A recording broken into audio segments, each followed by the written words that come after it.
Welcome to the Cauldron of Curiosities. When I'm out walking, I'm always curious at what I find in the hedgerows. See here the roots of a tree, and it looks like somebody used to live in there. But if you look closer, you'll see there's cobwebs across, which mean that maybe it hasn't been brushed past for some time and that the inhabitant has moved on to somewhere new.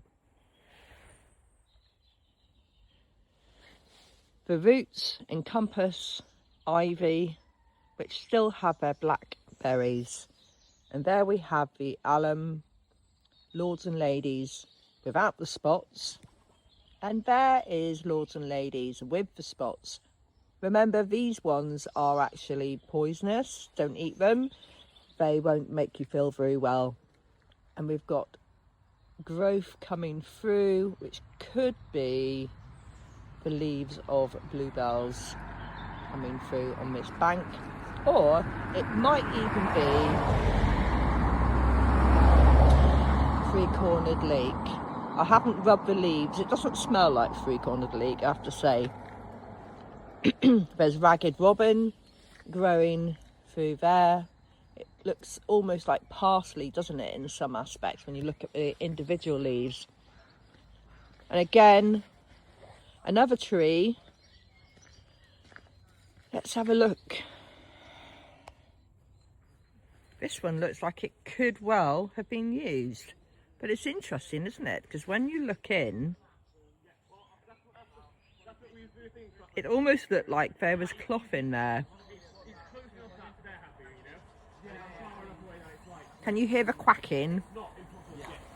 This is what's happening. Yeah, and also... Yeah. They make a lot of noise, don't they? I've noticed that when I've been moving along on the hedgerows, and see that wonderful stick, which I am tempted to have a look at. And Bumble's going to go and have a look because he can smell that something's been up there. But that's a really large hole, isn't it? What do you think might live in there?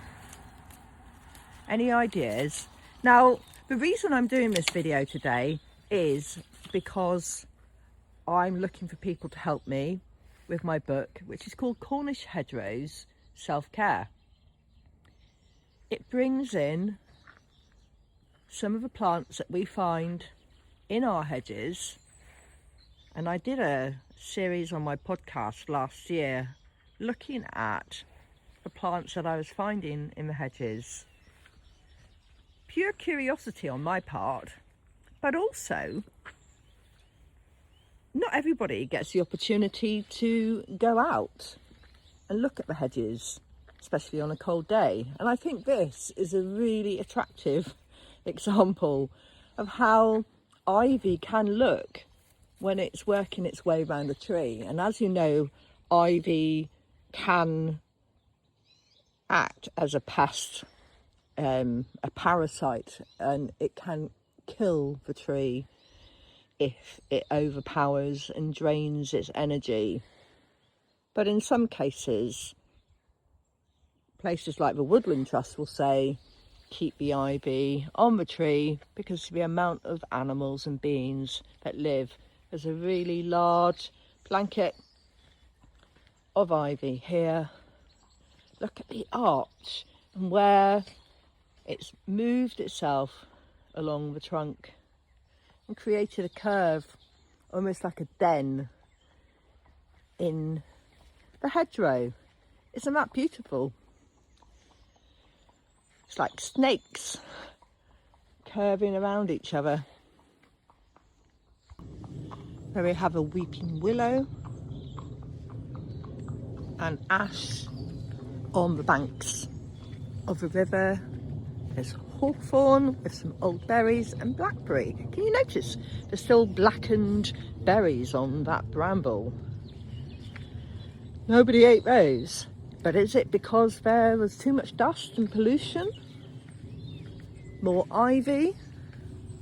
You can see the ash has still got its keys from last year.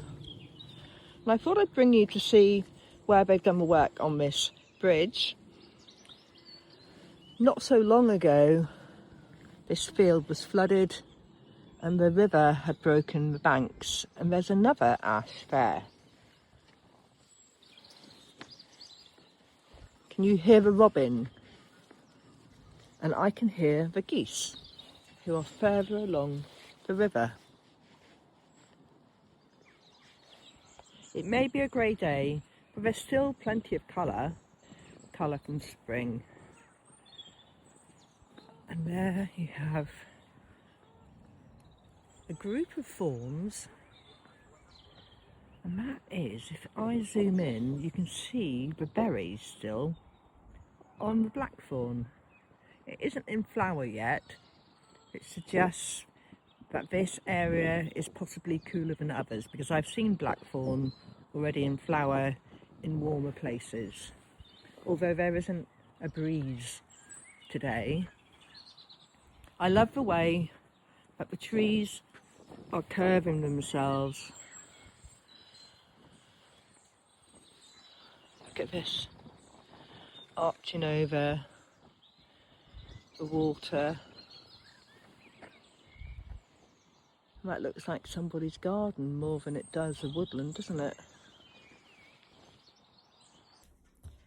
Today, when I was walking through the hedgerows, you may have noticed, those of you that watched the other videos, that there were a number of berries still there. There were blackberries on the bramble, still left over from last autumn, and there were also sloes on the blackthorn over the bridge. And as I came back over the bridge, I noticed that there was a dog rose, and the dog rose still had rose hips.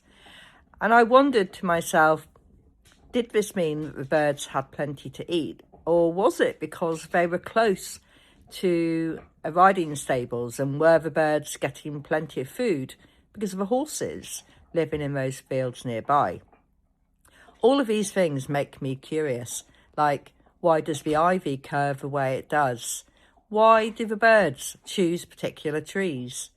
And it's only by looking that I sometimes gain some insight into why I think this might be happening. If you're interested in my Foragers feedback or any short videos that maybe look at plants differently, or if you'd like me to capture things that I see in a different way, then do let me know. I'd love to know what you think, if you could comment below.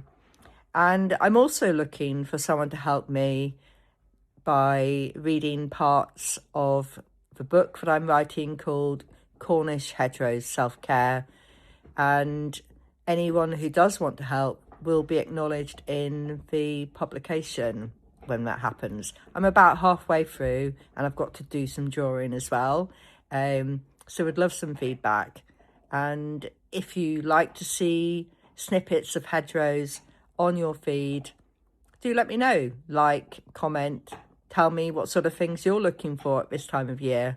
It's amazing how much is growing in the hedgerows at the moment, and I look forward to hearing from you. Thank you for listening to this episode of the Cauldron of Curiosities. Don't forget to follow the podcast, share it with a friend, and keep your lantern handy for the next curious tale.